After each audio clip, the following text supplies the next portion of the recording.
gusto de contar con la presencia del doctor Martín Dou.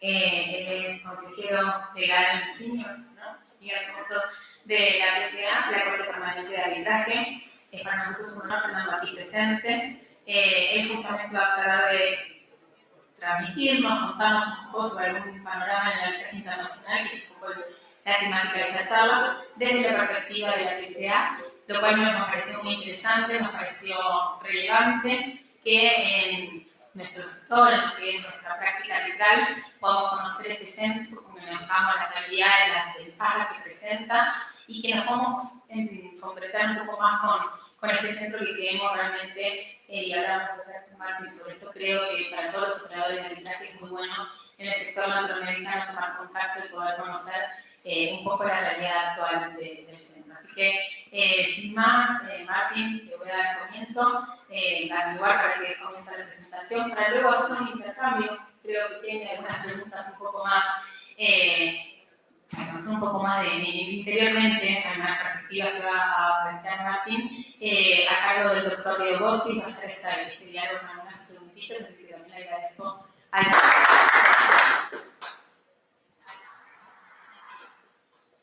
Muchísimas gracias, León.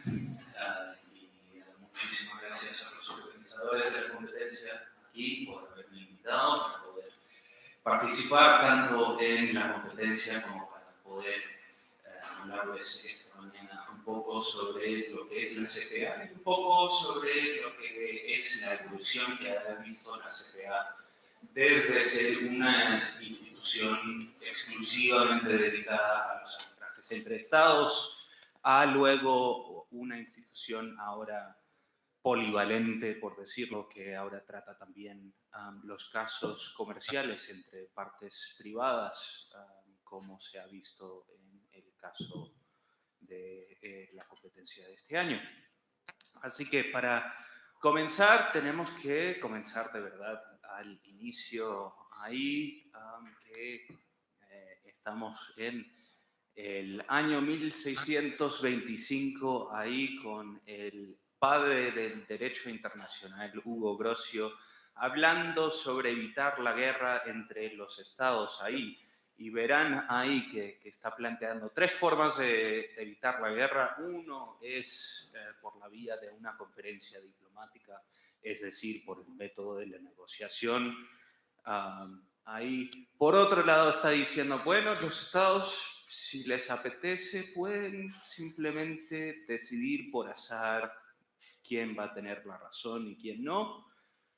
Obviamente no es un método alternativo de resolución de controversias muy popular cuando los estados piensan que tienen la razón. Y por en medio tienen al arbitraje.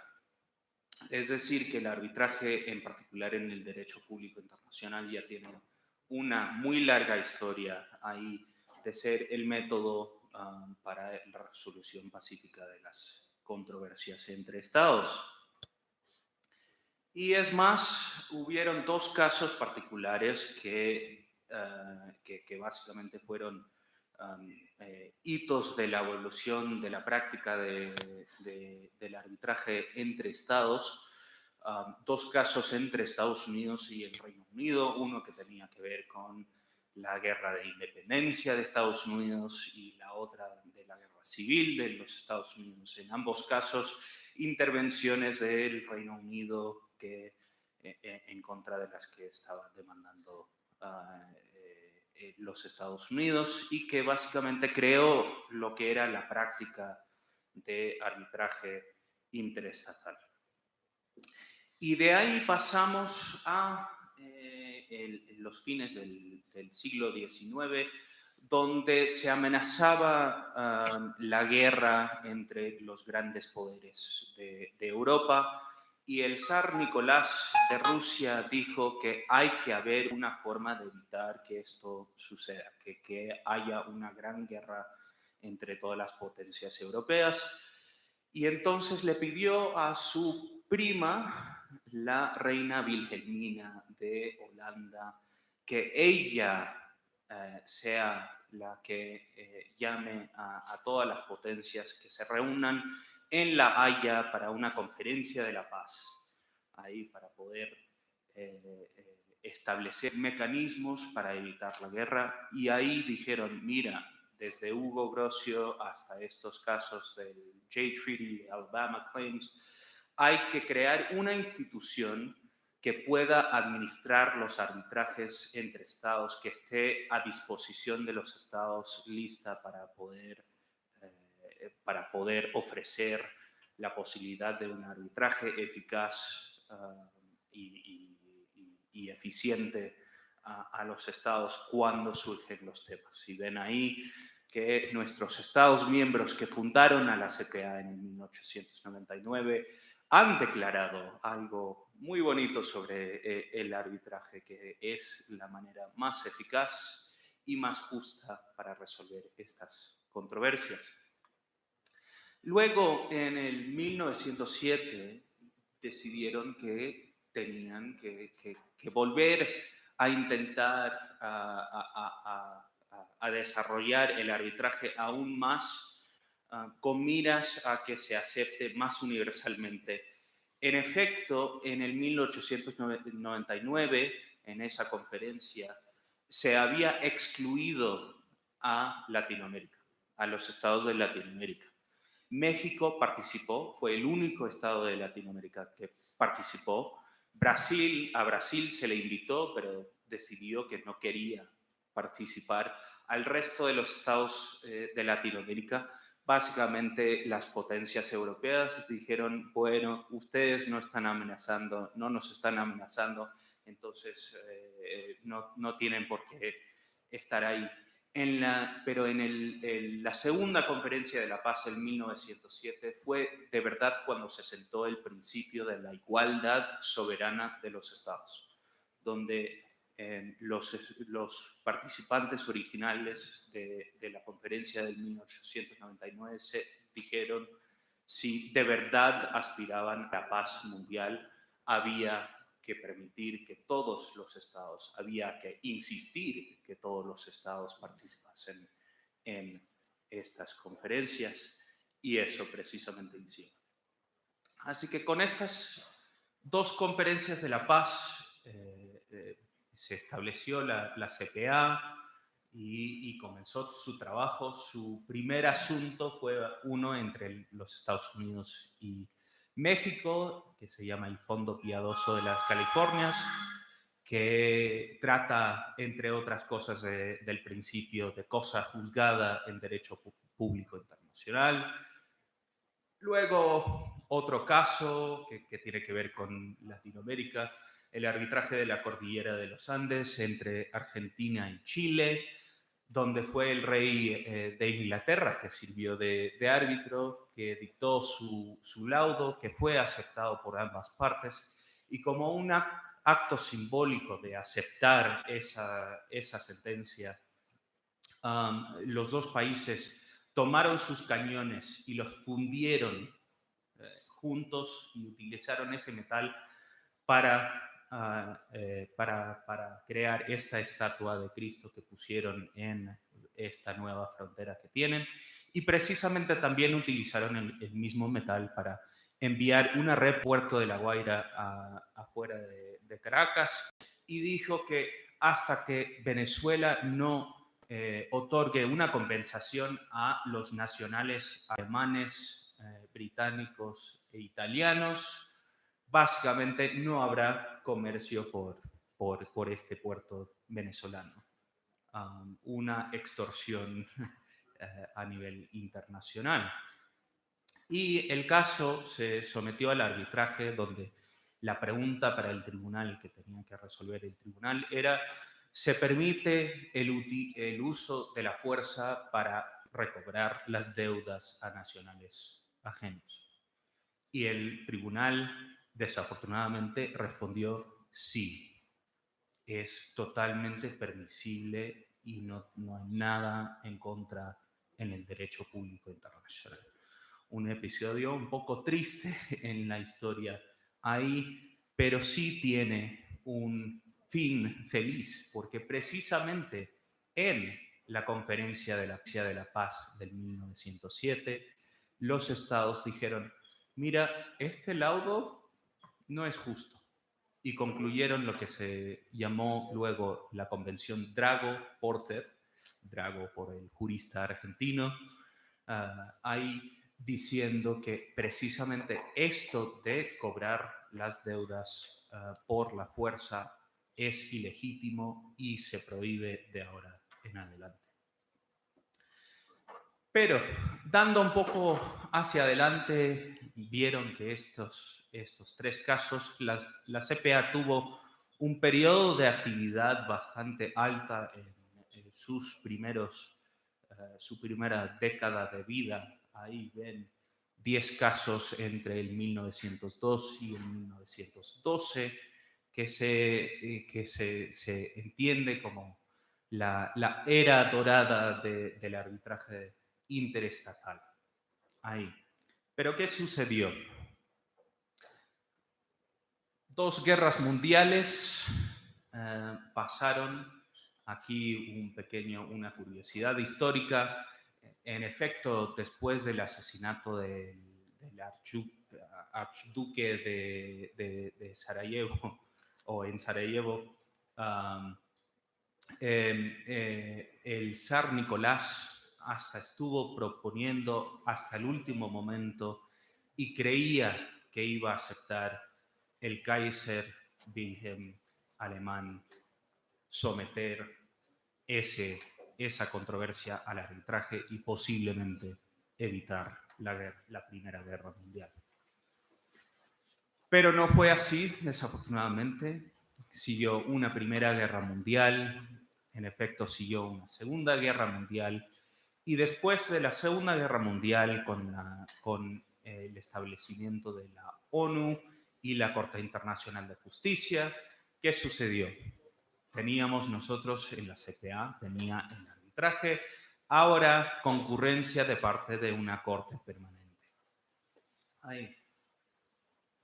Pero, como ven en la columna de la derecha, hemos tenido lo que ahora se llama el renacimiento del arbitraje entre estados. Ahí. Y a ver qué piensan que sucedió. Bueno, una corte y el arbitraje. En un inicio dijeron, bueno, nos gusta la corte, es lo que aspirábamos crear en un inicio. Ahí no tenemos necesidad del arbitraje, pero poco a poco se fueron dando cuenta de la misma manera que para el arbitraje en otros contextos, como el arbitraje comercial. El arbitraje es bien flexible. Podemos modificar la ley aplicable. Podemos escoger y nombrar árbitros que tienen experiencia particular en el tema puntual que va a tratar el arbitraje. El arbitraje se puede organizar de una manera más eficiente, o por lo menos que pueda brindar una decisión más pronto a las partes para poder seguir adelante con su regulación bilateral. Y precisamente por eso hemos visto que ahora otra vez estamos administrando una gran cantidad de arbitrajes interestatales a nivel histórico. En efecto, el último que administramos, por curiosidad, fue de una demanda de Ecuador, básicamente planteando una objeción que su cuota de pesca del jurel en el Pacífico del Sur no respetaba sus derechos según la Convención del Derecho del Mar, según la Convención sobre la pesca en el Pacífico del Sur, donde también intervinieron Perú, Chile, Australia, Nueva Zelanda, ahí en ese caso.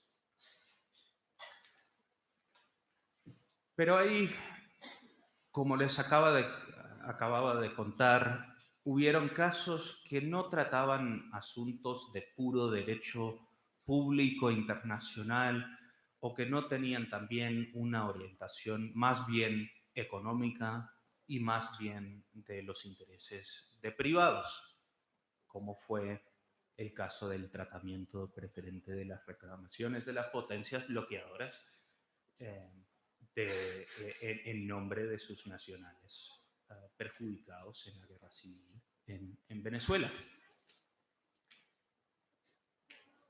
Y, como les dije, en el 1907 se prohibió la diplomacia de cañonero, se prohibió el uso de la fuerza a nivel internacional para recobrar esas deudas como método para intentar resolver esas controversias.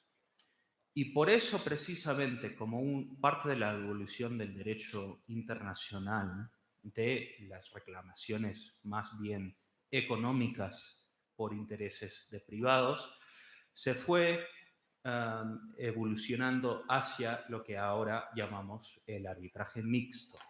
El arbitraje donde se permite el acceso directo de los particulares al arbitraje en contra de entes públicas, en contra de estados a nivel internacional. En efecto, desde el año 1935 hubo la primera demanda en arbitraje mixto en la CPA, que era de la compañía Radio Corporation of America en contra de China, donde la RCA estaba demandando a China porque alegaba que su licencia para operar un sistema de radiocomunicación en China era exclusiva, y cuando entró un segundo inversionista a establecer una concurrencia, estaba alegando que esto era una violación de su concesión otorgada por el gobierno chino. Esto se sometió al arbitraje directamente, permitiendo que RCA esté demandando a China y que se resuelva en arbitraje. Y el tribunal, en fin, decidió que la licencia no era exclusiva y, por tanto, ganó China y se permitió una diversidad y una concurrencia en el área de radiocomunicaciones.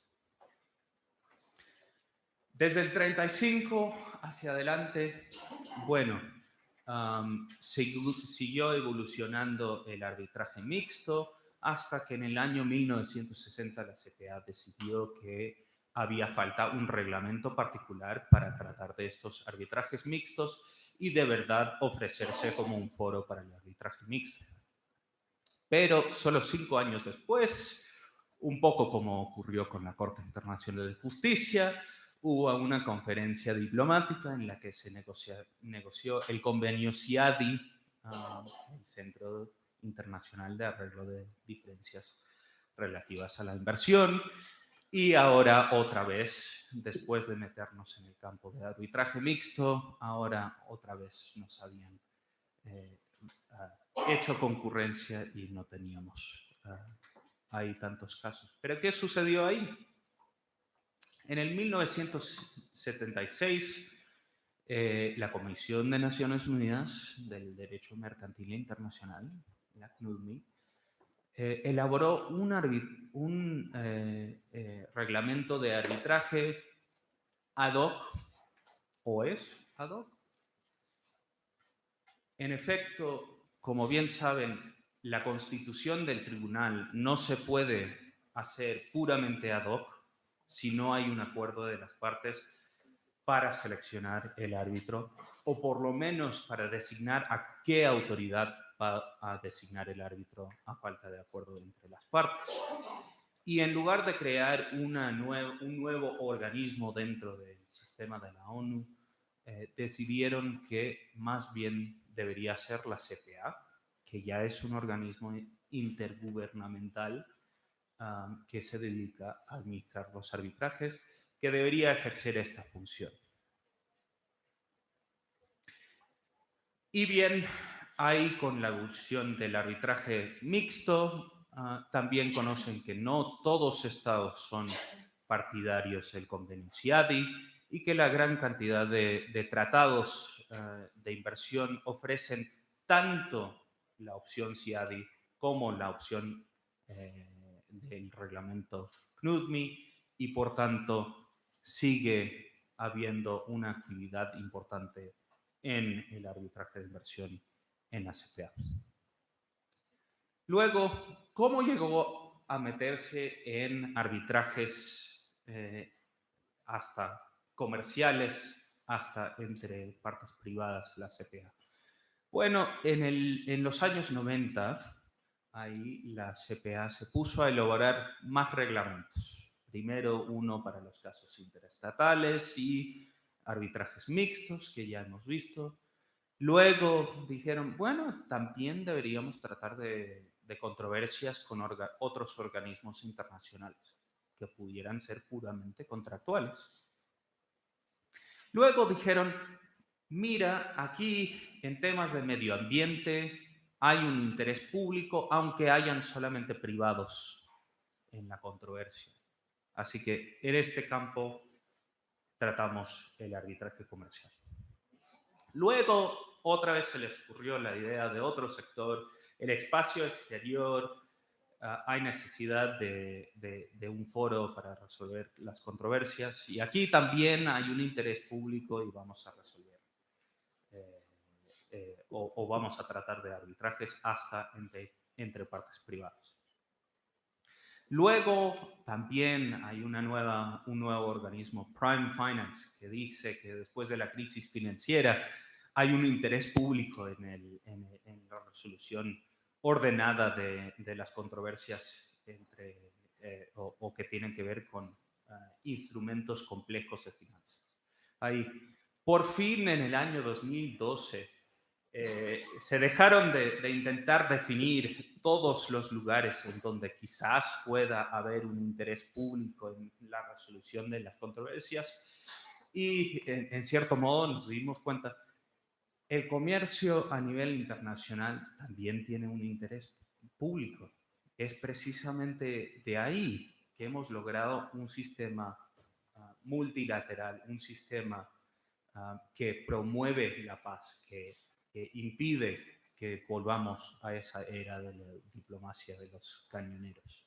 Ahí, y ahora, como han visto en el artículo 1 del reglamento 2012 de la CPA, dice, no es necesario que haya una ente pública ni nada por el estilo, es algo que que puede simplemente determinar el secretario general de la CPA exactamente qué nivel de apoyo y de administración proporcionará a cada caso dependiendo de la naturaleza del caso y de la necesidad de que la CPA como organismo internacional que apoye ese contexto o esa controversia, ese sistema. Lo que lleva a donde estamos hoy en día en la CPA, con una diversidad bastante grande de tipos de casos. Ahí ven que tenemos por el momento solo 3 casos interestatales, pero por su propia naturaleza son grandes y complejos. Hay casi 100 casos de inversiones, pero también 52 casos que son contractuales, comerciales, que administramos hoy en día. Los otros métodos alternativos de resolución, mediación, conciliación y otros sistemas. Y lo que verán ahí también es que hay una participación importante de Iberoamérica en estos casos. Un 20% de partes de Iberoamérica y hasta 1/3 de los tribunales tienen por lo menos un árbitro de origen iberoamericano. Y aquí, para esa gama de 52 casos contractuales, aquí tienen algunos ejemplos interesantes del tipo de casos que se nos vienen. Solamente voy a mencionar a uno ahí por el medio, el cuarto ahí, Croacia en contra del MOL, que trata de una alegación de corrupción en la conclusión de un cierto contrato de concluido por parte del gobierno, etcétera, etcétera. En fin, se desestimó la alegación por falta de pruebas de corrupción, pero creo que ya les sonará un poco familiar ahí.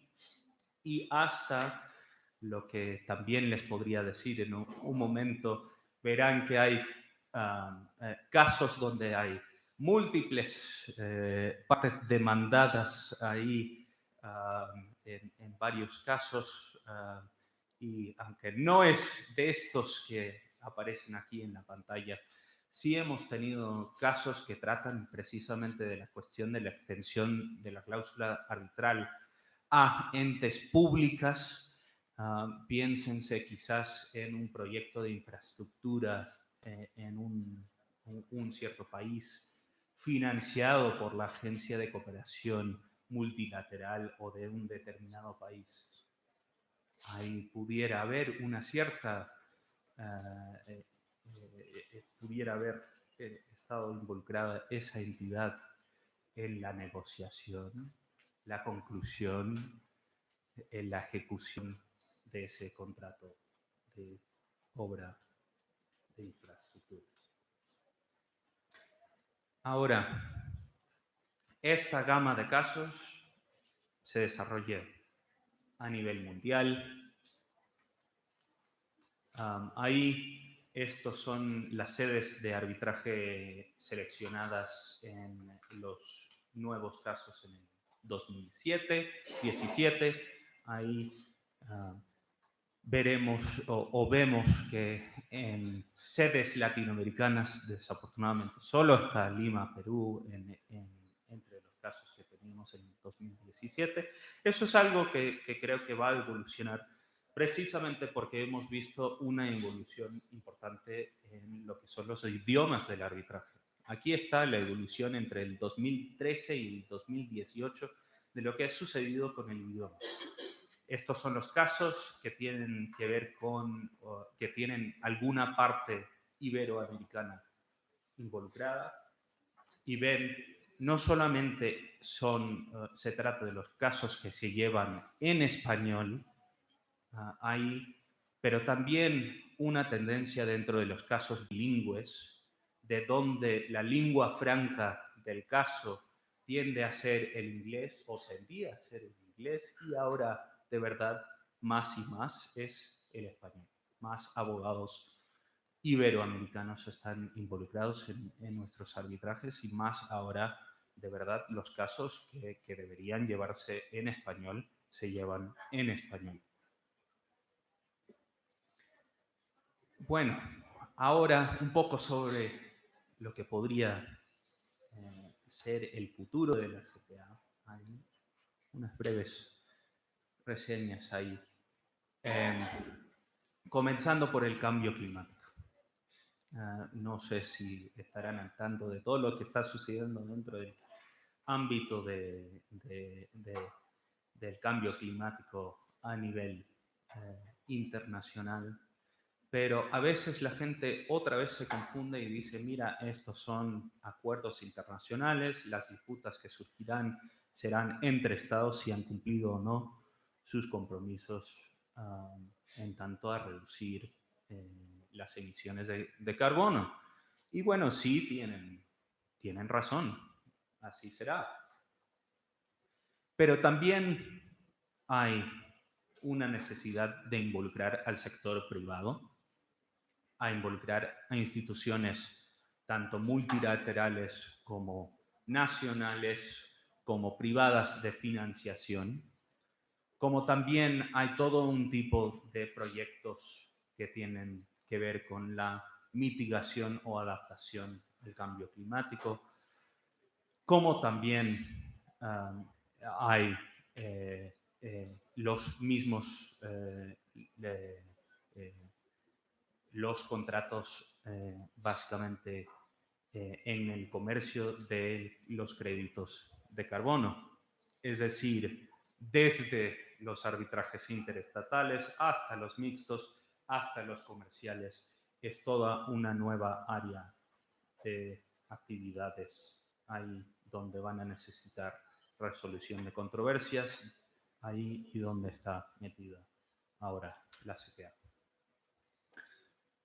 Otro nuevo contexto es el de los derechos humanos y transnacionales.